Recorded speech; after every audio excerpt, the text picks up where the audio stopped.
Gautami super Bazar స్థలంలో నిబంధనలకు విరుద్ధంగా సాగుతున్న 3 ఫ్లోర్ల నిర్మాణం ఆపకుండా ప్రస్తుత ఎమ్మెల్యే అనుసరిస్తున్న తీరును వదిలే ప్రసక్తే లేదని మాజీ ఎంపీ వైఎస్ఆర్ కాంగ్రెస్ పార్టీ రాష్ట్ర అధికార ప్రతినిధి మార్గన్ భరతరావు స్పష్టం చేశారు.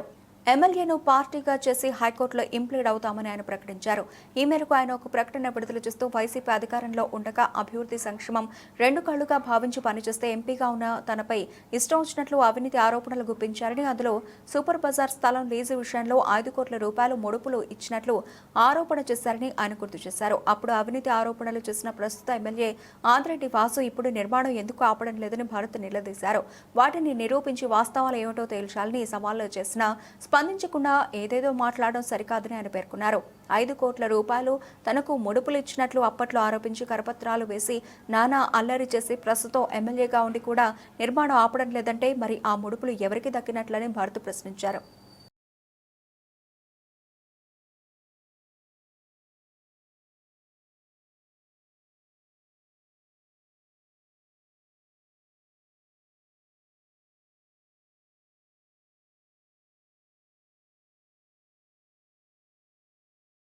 రాజమహేంద్రవరంలో ప్రధాన కూడల్లో మెయిన్ సెంటర్స్లో ప్రతి చోట కూడా చలివేంద్రాలు ఏర్పాటు చేయడం జరుగుతూ ఉంది.